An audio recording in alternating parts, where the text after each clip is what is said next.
Quite enough of that. Hello and welcome to Homework. After quite a lengthy sabbatical, we are back for episode 6. Thanks to Talking Heads there with This Must Be the Place, which figures quite prominently in our film this week.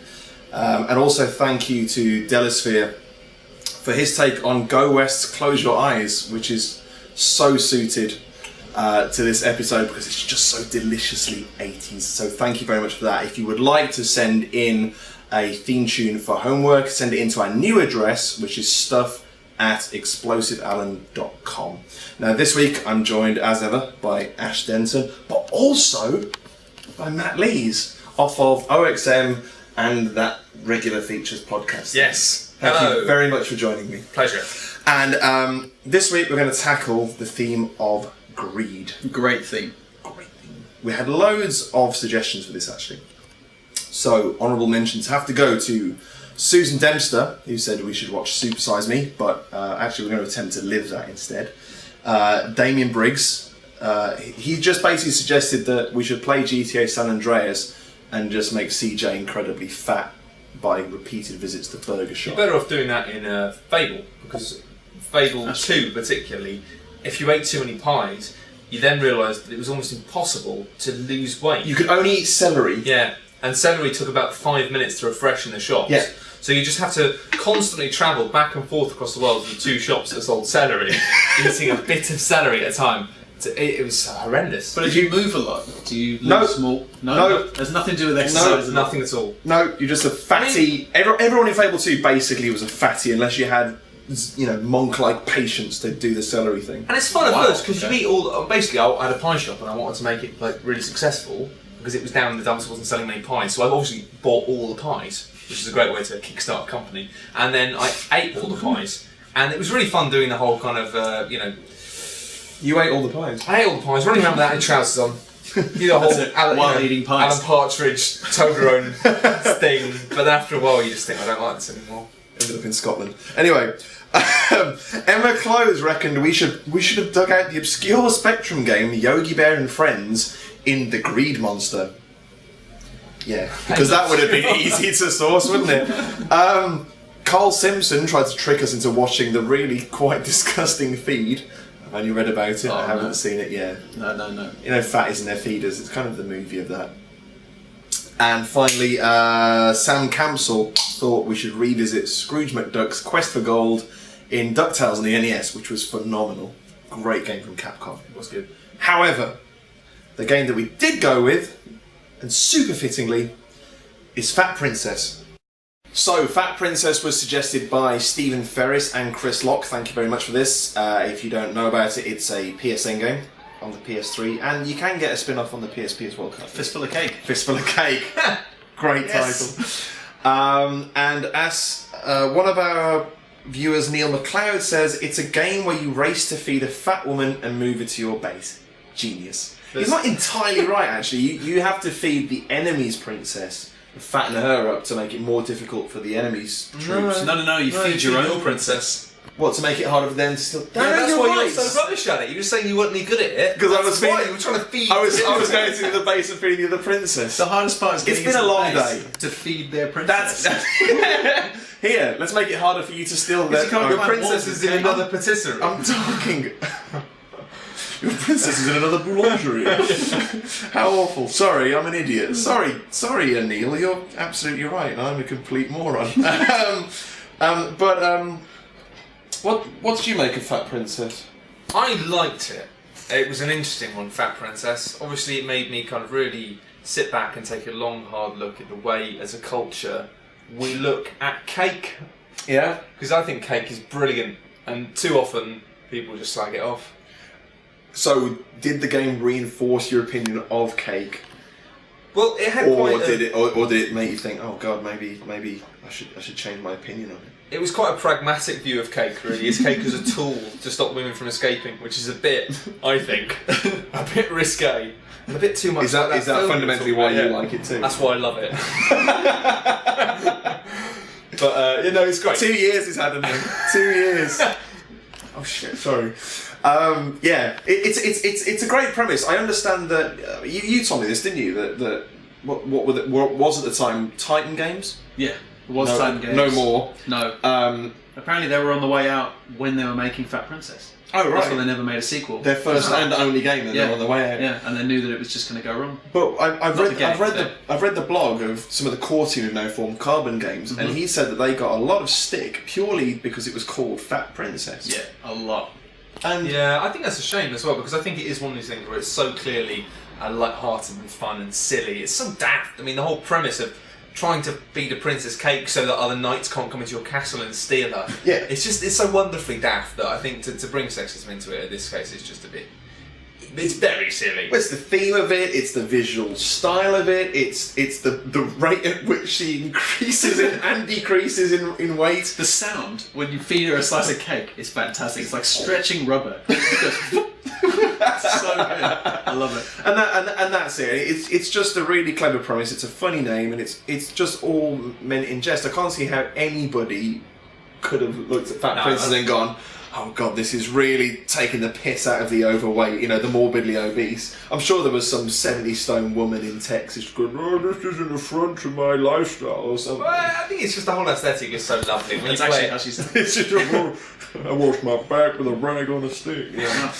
the whole thing is just it's just a bit of a skit about the whole classic, knights coming to save the princess and stuff. It's like kind of that's the joke, isn't it? It's like, it's just a riff on that. These knights are going to come and try and save the princess. How do we stop her from getting away? Let's feed her loads of cake. Let's put rocks in her pocket. No. It's true, it happens. Like, I've been out before. You've had a big starter, you've had a big meal, and then you go on to the dessert, you have the cheesecake or chocolate cake, and then you do have to literally have someone roll you home. Yeah, and that's what it's causes just realism. the stretch sound. It's just realism. That's the one that can shatter a romantic evening in an instant, isn't it? As you're both Slice just like of cake. rolling around on the bed like beached whales, just going, kill me. Yeah, that's Anyway, my life. that's how my honeymoon ended anyway.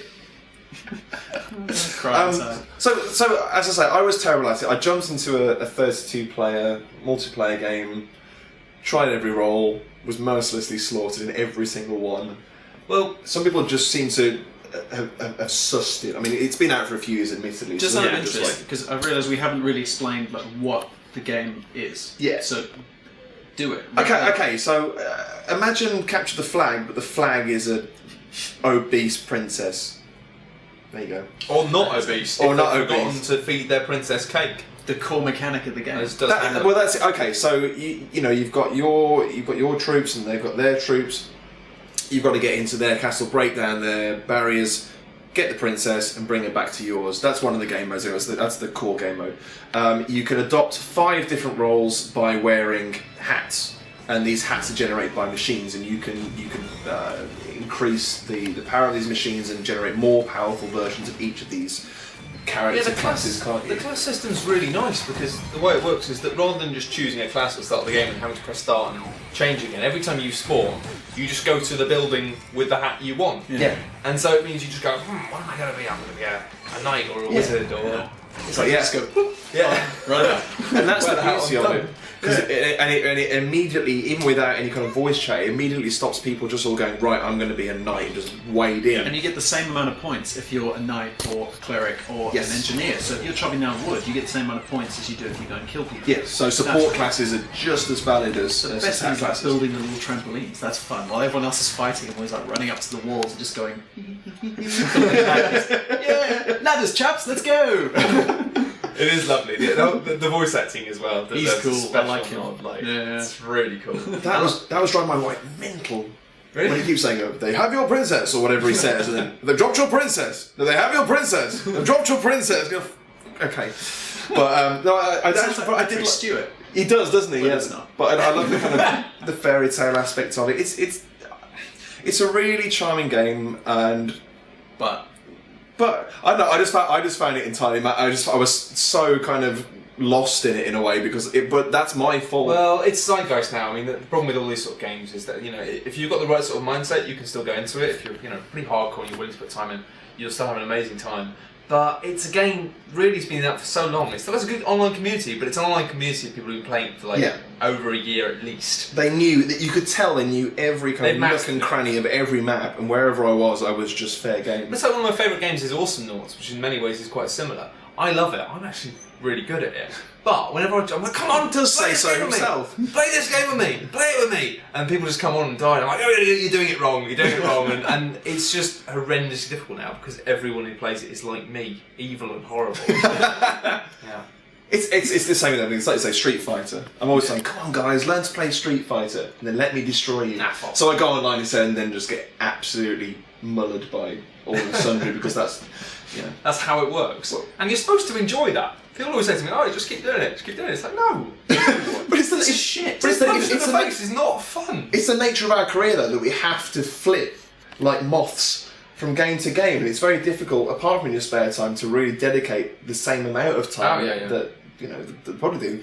Which for them is great, because they can lump down their 40 quid or 1,200 Microsoft points or whatever it may be.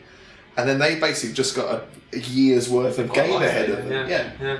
And they don't have to worry about reviewing or paying attention to anything else. And it's a hard life. It's so hard for us. Right. World's smallest violin. Okay. So before we wrap up, very very quickly, tell us about Carbon Games and what they're doing, because that's quite exciting. They've kind of created a natural evolution of Fat Princess in a way. Yeah. So basically, they knew that it was going to happen, and most of the team's kind of broken off, and they formed another company called Carbon Games, and now they have a new game that's just come out on Steam, Link, called Air Mech, and it's basically the same thing. Yeah. I didn't know that's those guys. I saw those guys when I was at PAX Prime last year. That's it. And it was really early version of the game. It was really kind of like, they were basically going, hey look, we've sort of half built a game.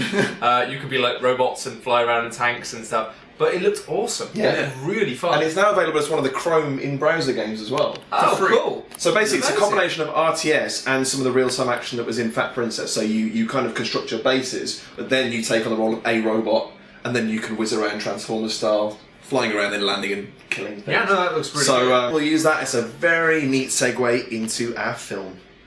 Right, so the film is Wall Street, and this was suggested by Mark Hamer. And it's only appropriate because apparently the working title of Wall Street was Greed.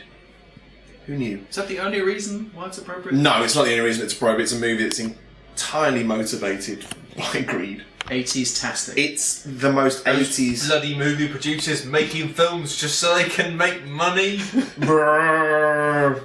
Oh god, you've gone deeper. I meant the film itself, dramatically, but you've gone way... down the rabbit hole, baby. Can I just say, I have pushed up my sleeves in honour of the 80s. I was going to wear a blazer, but I forgot. I put this wig on. That's it. Just done. Very convincing. It's very convincing. Yeah, it costs a fortune. Wall Street is another one of those films where I don't understand the stock market. The stock is plummeting. When it hits 18. Buy it all. No, I don't. At all. And I struggled with this film for that reason. I'd never seen it before, actually. I watched it for the first time yesterday. Me too. And, it was sort of like, I kind of enjoyed it, but at times I kind of thought, this is actually not very good. But then other times, mostly I just thought, what's going on? Because it would have these montages of all the stock market numbers going up and down, and then have the conversation, and then it was supposed to be like, now we'll explain what all that meant. But even after I'd done that, I was like, what's going on? Somebody's making money from something somehow.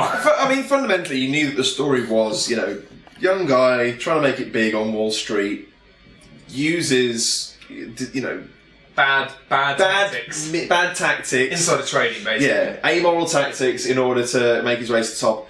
In the process, inadvertently screwing over his own bloody father, and then making good. Yeah. I mean, and that's at the end of it. It's a father-son story at the heart of it, with a classic villain, all that, but dressed up in this 80s social commentary. which is expressed in incredibly blunt form at the end, where he says, "You should create something instead of trading and selling on behalf of other people." You know, it's very heavy-handed. The moral message is incredibly heavy-handed. What I disliked about it was the fact that everything he was doing, he kind of knew he was being a bit evil, but apart from kind of listlessly gazing over the city after having sex with his very, very attractive girlfriend, going, "Who am I?" That was my favourite bit. Terrible. He just wanders out on the terrace saying, "Who am I?" But apart from that, he showed no kind of regret for anything he'd done until it happened that actually he was fucking over his father. Till his dad was literally on his deathbed. Yeah, and then it's like, oh, right, now it's bad. I'm not just being evil, I'm being evil to my family. And that's made me think about the world differently. So it's like, he's not a very likeable character. Do you guys not like this film? No, I actually found it really compelling. It has all the trappings of a Hollywood movie of that era. So it's very, like I say, it's very heavy-handed with its message. It's obviously dated quite horribly in terms of the way production values. In terms of production values, you can't. And Charlie Sheen, you can't really. But I've got to say, it's nice to see Charlie Sheen not being a dick. Yeah, I actually thought Charlie trying Sheen to act. acquitted himself quite well in the movie. Now, the film itself has quite a great lineup. I mean, it's got Charlie Sheen. He's acting opposite his actual dad. Charlie Sheen, what's his real name? Carlos Estevez, isn't it? Acting opposite Martin Sheen, The who's called ultimate Marlos 80s lineup. Estevez. That's not true. Marlos. I just made that up.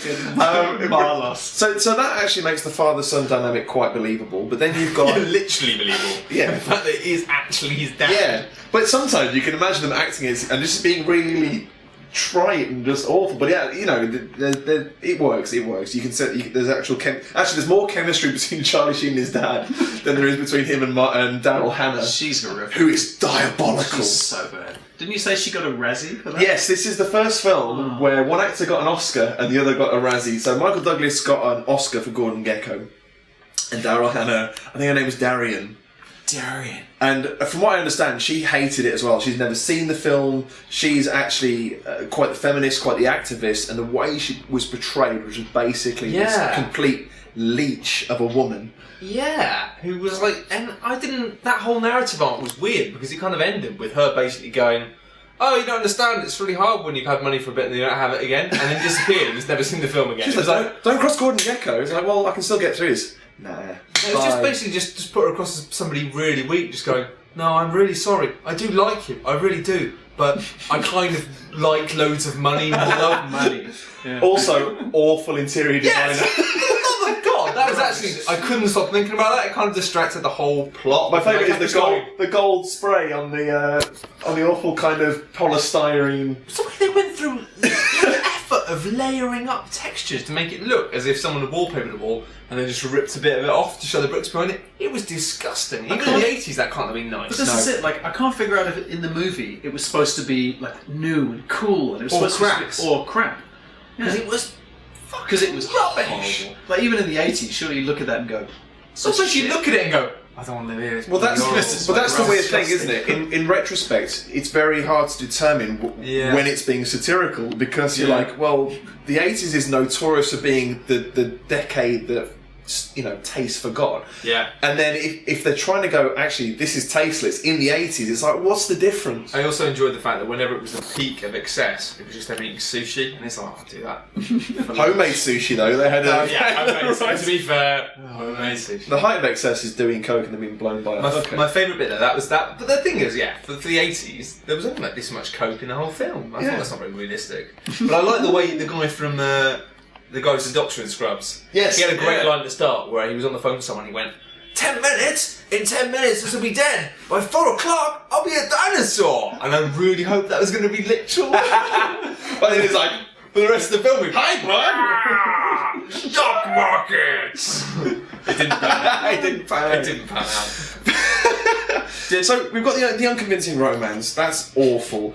But Michael Douglas, I don't know if he deservedly won an Oscar, but Gordon Gekko he was a freaking great villain.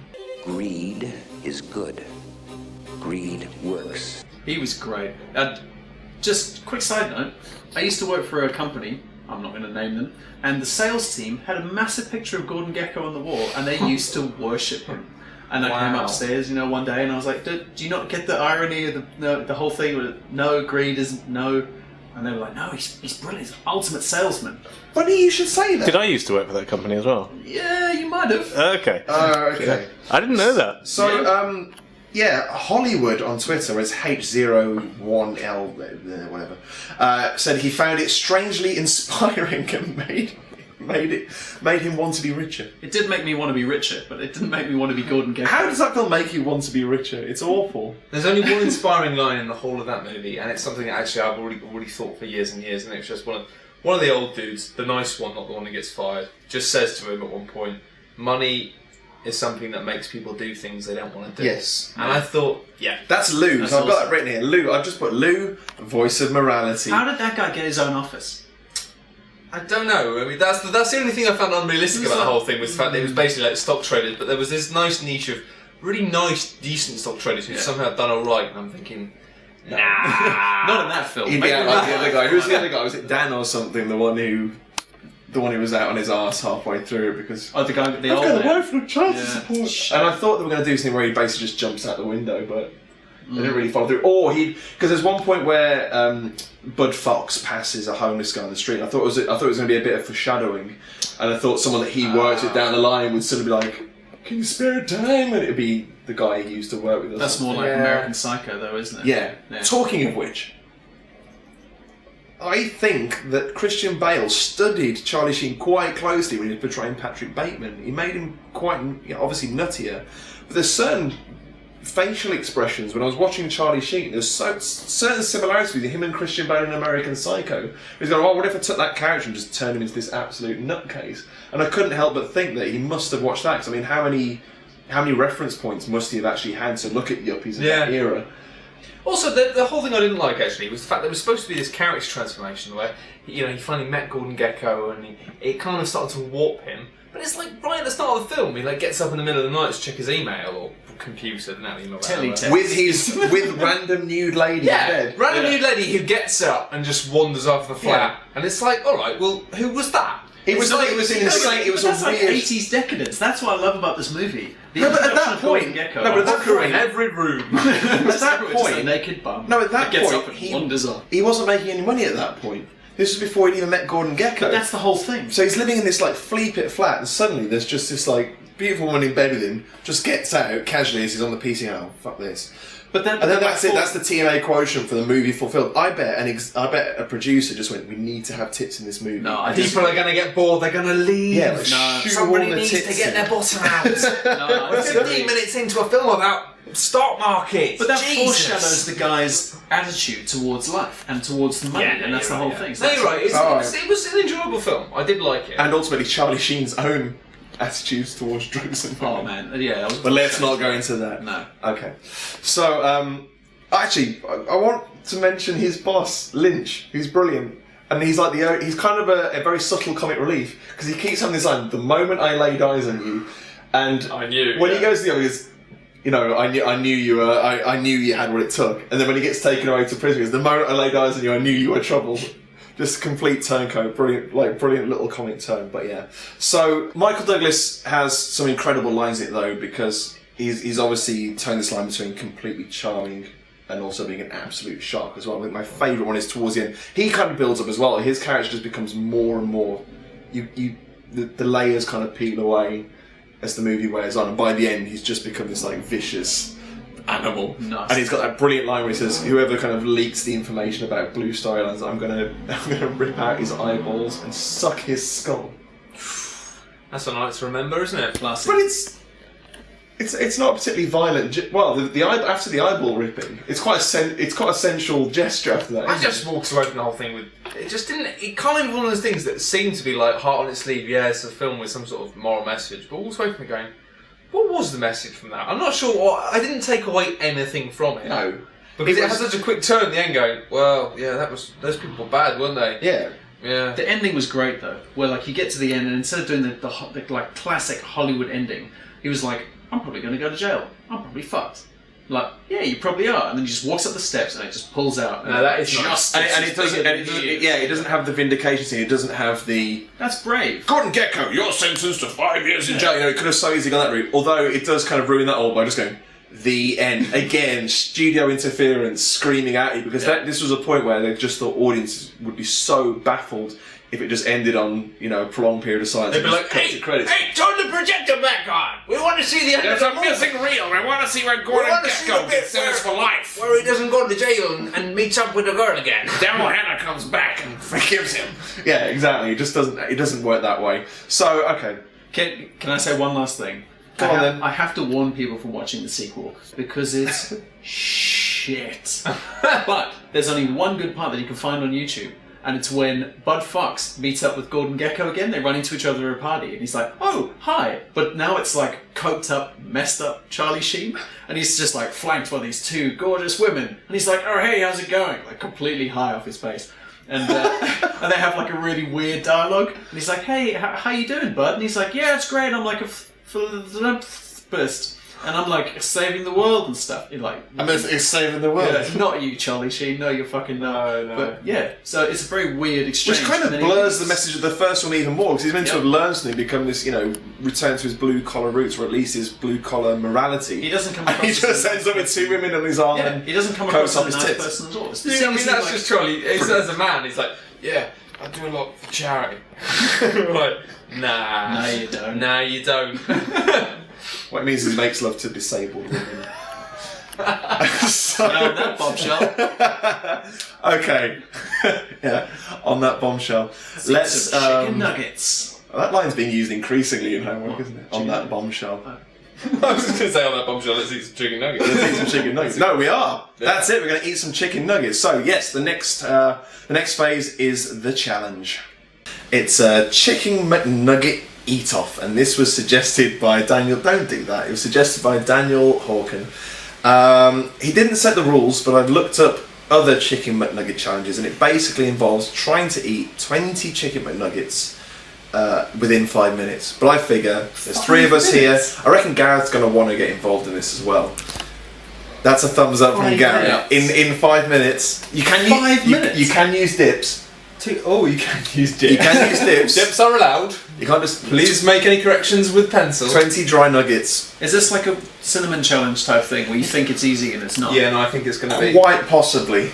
Oh. We're about to find out. But okay, before we can actually do that, I think we're all going to have to take a trip down to McDonald's and buy 80 chicken McNuggets. We'll be back shortly. I'm loving it. I'm not. So what are we ordering then? We're ordering a 4 times 20p share box. Can we please get 4 20-piece chicken nugget boxes, please? I mean 4 boxes. 4 boxes of 20. 24. So 80. Yeah. 80. There you go. So brilliant. Thank you very much. Have we got sauces? Yeah, we got all the sauce. all of the sauce. 80 McNuggets. 80. Where's the treasure? 80 McNuggets. That is Are you happy with that? That's good. Very happy. Come on. You got to set a timer. Okay. Go on, you count down, Gareth. Are you ready? 3, 2, 1, go. It's too hot. No, quite hot.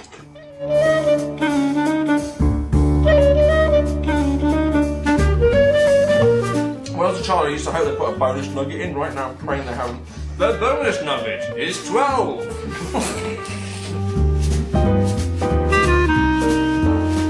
Chicken! You got 4 left. 4? Yeah. Well, I've got about fucking 15 left.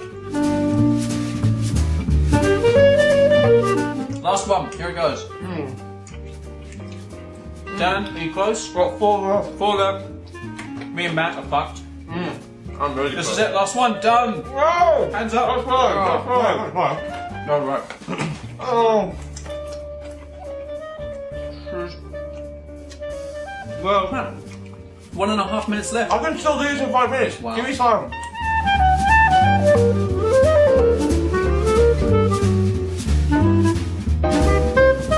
behind the camera. Oh, So no. it says, come on down. You've got it in your locker. You've got to swallow that down. Come on!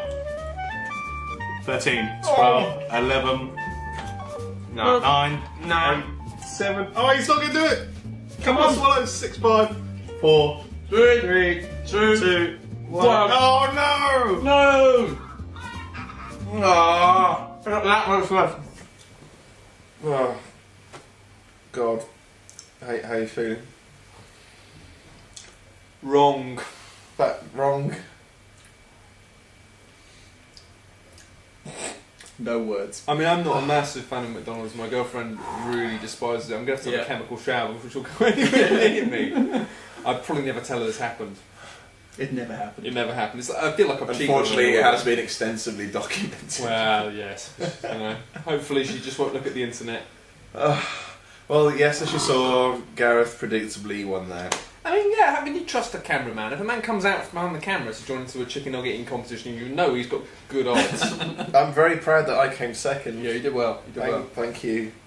When you say well, No, you did. I mean, you're like the I was second like, most disgusting person in this room. I kind of gave up and just started nonchalantly nibbling on them and going, "Oh, yes, chicken. I'm really enjoying the sweetness. Chicken enjoyable." Could we do it again, but changing the form of the nugget? So taking 20 nuggets and then mashing it into something You're not going to let else. this go, are You're you? obsessed with the idea of creating some sort You of want some chicken nugget milk? Just like- Just want to get a hand blender. Yeah, exactly, and just blend them. I just want to put them into like a nugget dildo, an oral dildo, and go. Oral I would I'm wow. already feeling quite nauseous. that is on camera. That's it. Okay, Sold. I was so doing that. before we I'm all going to have that looping at your funeral. before we all disappear off, Which will be to have tomorrow a good, morning. we'll just for a good group chunder. Is there anything you'd like to promote? It's really starting to hit me now. Yeah, I mean, obviously, I think bowel cancer awareness is important. No, I'm not dead yet, so I'll pretend I'm alive. Yeah, if you've enjoyed my voice or face, then you can find loads of stuff I've done on OXM's YouTube channel, which is YouTube/official Xbox Mag. This link right here. Yeah, lots of links. If you don't enjoy his face, you We've can done just a lot- listen to his voice. We used some Minecraft stuff, and we've also done lots of Options. videos of XCOM recently. So if you're into that sort of stuff, check it out. And It's also, very good. 3 parts of XCOM goodness. hopefully more soon. But yeah, if you like me babbling, then that's nice. Also, I do a podcast with some other guys. Logan and Gav have already been on the show. Yep. It's a bit blue. It's not really safe for kids. It's completely unaffiliated. One for the dads. Completely unaffiliated to my professional work, but it's a podcast called Regular Features, which you can listen to. Ash has become a complete It's- convert. It's hilarious. I love it. Really, it's fantastic. It's brilliant. There you go. I have to hide my. That's love not the for that's chew. not the chicken talking. No, That's It's because I'm genuine. going to die in the morning. He's off his face on How nuggets. great it is. I think Ignore to him. tell you, man. He's had too many nuggets. I love you. In the meantime, hopefully by the time this episode goes out, our website should be live. Yeah. At the very least, if you funded Project Possum, you'll have exclusive preview access to it, but it should be live. ExplosiveAlan.com, no www nonsense. ExplosiveAlan.com, where we'll have all our videos, where we'll be writing our own kind of blog, which is called The Feed. We'll be setting you guys mission to feed. That's quite that's quite apt, isn't it? Well, missions where you guys will be able to submit photos and photoshopped artwork. I know you're quite handy with Photoshop, so we'll be expecting entries from you. Yep. And in the meantime, though, of course, you can also go to our Facebook page at facebook.com/ExplosiveAlanProductions. You can check out our YouTube channel, youtube.com/ExplosiveAlan. And also don't forget that homework is available via iTunes and also as a downloadable MP4 from our RSS. I think that's it for this episode. What was the theme for the next episode? The theme for the next episode is robots. Robots! Robots. Yes, the theme of the next episode is robots. So don't forget, we need suggestions for a robot-themed movie, game, Black hole! Who said that? Robot jocks. and challenge. I'm just going to throw this one out here right now and say you guys should play Binary Domain. I love Binary Domain. Awesome game. You know I'm a Binary Domain convert. Maybe we will, just so I can force other people to pick it up for what, like, £8 or whatever it is at the Yep. moment. And £8? play. It's a bargain. Binary Right. Domain is. Let's just call it. Shall we say it? Do it. Binary Domain. Play- No, let's not! There's better games out there! Ignore the There are chicken better wizard. games out than Binary Domain. Ignore the foul chicken foul eating chicken wizard. sorcerer, devil man. Yes, we are still going to leave the game over to suggestion, but if you do suggest Binary Domain, there's a much greater likelihood that your name will be read in the next episode. And that's it. Ash, thank you very much. Matt, thank you so much for joining us. I hope you will join us again in future. Absolutely. We'll see you next time.